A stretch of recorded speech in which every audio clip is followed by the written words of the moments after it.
네, 프리마켓 온에서 야심차게 준비한 중국 증시 집중 분석 코너죠. 10미닛 차이나. 자, 오늘도 한번 시작해 보도록 하겠습니다. 박준석 파트너께서 나와 계십니다. 안녕하십니까? 네, 반갑습니다. 네. 안녕하세요. 자, 전일 미국 시장은 그래도 좀 낙폭을 축소하고 혼조세로 네. 뭐라 해야 될까요? 좀 그 전 거래일에 큰 충격을 좀 수습하는 모습인데 네.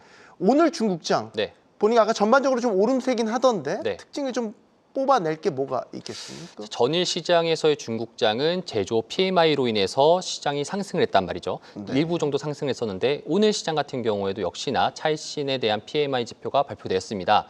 중국의 시장 같은 경우에도 오전장에 조금 강세를 띄었다가 오후장에는 약간 정도 조금 반납을 하면서 상해종합지수 그리고 홍콩항생지수가 각각의 상승을 이뤘었지만 선적선물 같은 경우 약간 정도의 하회하는 모습이 보였습니다. 중요한 거는 지금 전일날부터 있었던 경기 관련된 제조업 지표들이 제조업 PMI라든지 그리고 오늘 발표했던 차익신 PMI 지표들이 시장에 대한 경기 확장 국면을 시사하고 있습니다. 이 확장 국면을 시사한다라는 이유는 이 PMI 지표 자체로 봤을 때는 차익신 PMI는 굉장히 중요한 게 바로 민간 부분 관련된 지표이기 때문에 민간에서도 역시나 제조업에 대한 확장 국면이 이어지고 있고 현재 지금 4개월 만에 다시 또 최고치를 달성하고 있습니다. 이러한 제조업들에 대한 지표들이 많이 좋게 나옴에 따라 가지고 중국 경기 내에서 멈췄던 엔진이 이제부터 다시 또 가동되는 이러한 시장의 흐름들을 우리가 이제 알 수 있는 대목이라고 생각할 수 있겠습니다. 어제도 PMI가 그렇죠. 나온 거잖아요. 네. 오늘 나온 PMI는 네, 차익신 PMI입니다. 그러면 민간 그렇죠. 기업들의 네. 구매 관리 현황을 좀 네. 지수화한 지표인 거다. 그렇죠. 그거 관련된 소프트 지표인 거고 전날은 국영기업 중심의 중국 내 전반적인 것에 대한 PMI라면은 이번 PMI 차익신 지표 같은 경우에는 민간 중심의 PMI다라고 하다 보니까 네. 국영과 민간 전체적인 반등세가 두드러지고 경기가 확장되는 국면이다라고 생각하시면 좋을 것 같습니다. 그러면 파트너님 보시기에는 네. 민간 쪽 이 차익신 PMI를 지금은 더 중하게 봐야 될 필요가 있어요? 이 질문을 드리는 건 이제 양회에서 네. 경기 부양을 하는 데 있어서 민간 기업들의 어떤 역할을 강조했던 맞습니다. 그런 정책 변화를 지금 시사했기 때문에 네. 이런 민간 기업들의 PMI가 이렇게 경기 확장 국면을 의미하고 있다라면 그렇죠. 사실 오히려 이렇게 생각하는 게 좋을 것 같아요. 이게 PMI 지표만 상승했었을 때는 국영에서 이제 어쨌든 정부에서 밀어주는 형식으로 갈 수는 있지만 차익신 PMI, 민간 PMI까지 움직인다는 소리는 중국 시장 자체가 결국에는 경기가 확장되는 국면이구나라는 것을 우리가 알 수 있는 부분인 거고 이 민간 확장을 위해서 이전에 실시했던 정책들이 바로 뭐 이관시 정책이라든지 중국 내 부양책이라든지 그리고 각국에 있는 기업들을 기업에 대한 CEO들 초청해서 그리고 중국 내에 있는 기업들에 대한 CEO를 초청해가지고 했던 행사 자체가 결국에는 유의미한 정책이었다라고 해석할 수 있습니다. 네. 자, 계속해서 PMI가 국영, 민간 쪽에서 다 경기 확장을 시사하는 이제 숫자들을 찍게 되면 중국 마켓에 대한 네. 투자 기대도 커질 수 있겠죠. 맞습니다. 그러면 뭐 소위 우리가 중국의 공장, 제조기업들에 대한 움직임이 좋아졌다. 네. 공장 가동률이 올라간다. 뭐 네. 이런 식으로도 이제 연결 지을 수 있을 것 같은데 맞습니다. 주목해 볼 수 있는 중국 제조업 쪽 네, 사실 기업 요렇게 종목. 네. 보시면 좋을 것 같아요. 차익신 PMI, 민간 PMI 쪽에서 반등했다라는 것이죠. 자, 그렇다는 것은 이거 왜 반등했을까? 바로 이구환시 정책 때문입니다.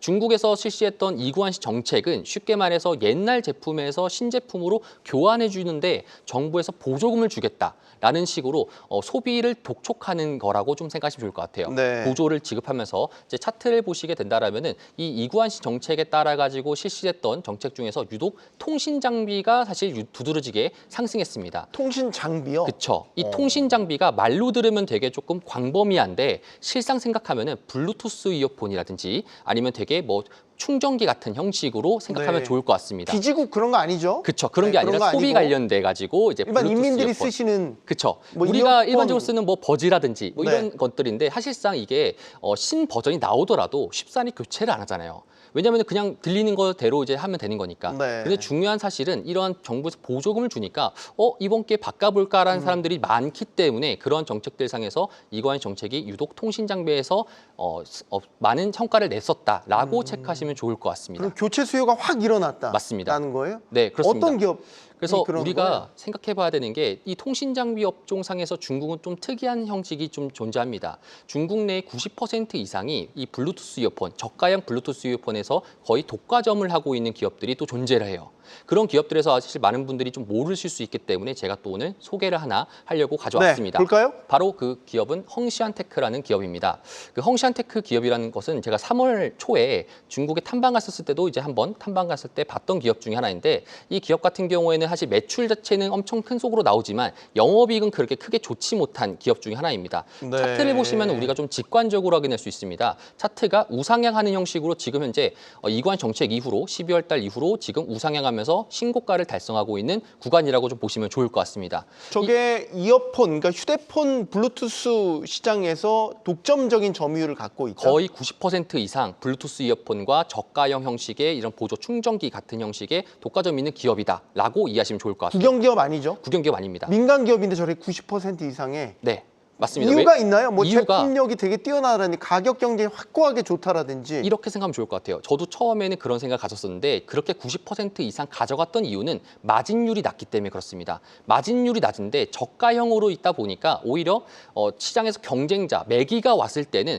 남겨 먹으려고 오는데 이거는 사실상 저가 형태로 대중들에게 좀 공급하는 그런 업체다 보니까 실상 이 기업 장치도 저 봤을 때도 마진율이 낮고 판매량이 높은 형식으로 좀 매출을 하려고 하고 박리담에 그렇죠. 박리담회 형식으로 하다 보니까 원래는 많이 안 팔렸었던데 이번에 이구환 정책 때문에 팔림에 따라 가지고 현재 중국 내 테마주로서 이구환신 테마주로 꼽혀져 있는 기업이라고 이해하시면 좋을 것 같습니다.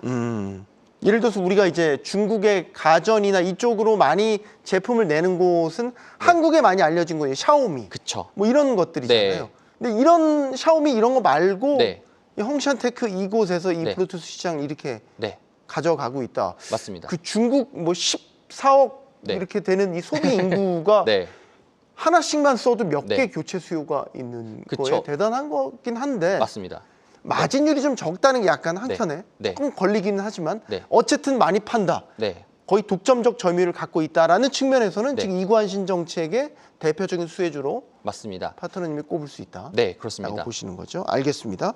자, 하나 더 질문 드릴게요. 네. 앞서 저희가 환율도 좀 짚어봤는데 네. 최근에 위안화 흐름이 강세죠. 네, 맞습니다. 그러니까 전반적으로 강세죠. 네, 그렇습니다. 제가 요 질문을 조금 더 하고 싶은데 우리가 원달러 환율을 보는 이유는 미국 투자하시는 분들 입장에서는 원달러 환율을 보는 이유가 미국 투자하기 때문에 미국에 대한 주식을 사기 때문에 미국 자산에 대한 표시 자산이 달러기 때문에 우리가 원달러 환율을 주목하기 마련입니다. 네. 저는 중국에 대해서 여러분들한테 소개를 하고 있기 때문에 원 위안을 봐야 된다라고 말씀을 드리고 싶습니다. 달러 위안이 아니고 그쵸. 원 위안. 원 위안을 네. 봐야 되는데 우리나라가 최근 원달러 환율이 약세가 됐던 국면이 존재했습니다. 우리나라 자체의 경제 성장 자체가 많이 낮아지고 있고요. 그럼에 따라서 원달러 환율이 올라간다는 건 알고 있지만 우리가 원 위안 관련돼 가지고 차트를 많이 접하지 못했을 겁니다. 우리나라가 원달러 환율이 오르는 추세가 됐던 이유 중에 하나는 중국에 대한 대중 수출 적자가 있었기 때문에 흑자가 아닌 적자가 나왔기 때문에라는 중국에 대한 이슈가 있었기 때문에 우리나라의 원달러 환율이 오르는 이유도 분명 존재합니다. 그렇기 때문에 환율 자체적으로 봤을 때는 결국 상대 서로 국가 간의 경쟁력, 성장력에 대한 문제가 두드러지고 있는데 이 원 위안 같은 경우에는 지금 현재 200을 기준으로 점진적으로 신고가를 가고 있는 중이에요. 2013년도 원 위안 자체가 처음으로 이제 직거래 시장이 개장된 이후로 지금 신고가를 달리고 있는 중이라고 생각하다 보니까 네. 이러면 이렇게 생각할 수 있겠죠. 왜 이렇게 많이 올랐을까? 결국에는 우리나라에 대한 성장도 약화되고 정치적인 문제도 분명히 있겠지만 중국 내에서는 이제 경기가 확장 국면이 되면서 재정 부양도 펼치고 중국은 성장하고 있는데 우리나라는 성장 지표가 낮아지고 있는 이런 현실 때문에 원 위안 자체가 더욱 가파르게 올라가고 있다라는 점을 기억해 주셔야 되는데 중요한 거는 중국 투자자 입장에서는 원 위안이 올라갔었을 때 사실 환 차익을 얻을 수 있다라는 점들을 우리가 알고 있다라면은 중학게임 입장에서는 오히려 이런 상황들이 조금 더 우호적으로 다가온다라고 이해하시면 좋을 것 같습니다. 근데 예를 들어서 제가 중국 위안화로 바꿔서 중국 마켓에 투자하는 시점하고 네. 그 추세가 계속 위안화 강세가 간다면 네. 말씀하시는 환 차익을 네, 볼 수 있겠죠. 맞습니다. 근데 이제 예를 들어 변동성이 있다. 네, 라는 구간. 네, 지금 원달러 환율이 지금 약간 그런 면이 있거든요. 네. 변동성이 좀 위아래로 출렁이는 상황이어서 네, 투자하기에 조금 이제 애매한 시점 네. 혹은 내가 매도하는 시점에 오히려 환 손실을 볼 수도 있다라는 네. 건데 위안화는 지금 아니라는 거죠. 절대 아닙니다. 왜 추세적인 강세로 간다. 오히려 추세적인 강세가 두드러질 수밖에 없는 이유가 2023년도부터 있었던 중국의 이제 대중 수출 적자가 우리나라는 있었고, 원래는 고부가가치 산업 같은 경우, 반도체 같은 경우에는 중국이 그래도 우리나라가 1, 2년 정도 앞서고 있다라는 게 우리나라의 현실이었었는데, 작년 9월 달에 한국은행에서의 보고서를 따르면은 중국에서도 고부가치 산업을 자체적인 생산을 하다 보니까 우리나라 입장에서는 이제 달러를 받을 수 있는 기회들이 줄어들게 되는 거죠. 그렇기 때문에 우리나라 산업을 중국이 약간 정도 대체를 하다 보니까 우리나라 원 위안 환율 추이를 보게 되면은 가파른 상승을 보이고 있어요. 유독 그런 점들을 보았을 때 네. 사실 지금부터 이제 원 위안 자체가 많이 벌어지는 시점이다라고 생각하시면 좋을 것 같습니다. 네. 사실 뭐 우리 경제 입장에서 원화 가치도 계속 떨어지면 좋지 않죠. 네. 그러나 이제 중국 마켓에 투자하는 투자자 입장에서는 지금의 위안화 강세, 전반적인 기조적인 강세 추세가 나쁘지 않은 상황이다라는 네. 부분 다시 한번 말씀드리고, 어제도 전해드렸지만 이제 저희 방송 끝난 후에도 박준석 파트너께서는 계속해서 중국 마켓에 대한 투자 전략 세워주는 라이브 계속 맞습니다. 진행하실 예정이니까 관심 많이 가져주시기 바랍니다. 자, 프리마켓 온 오늘 순서 여기까지 하겠습니다. 시청해주신 여러분 고맙습니다.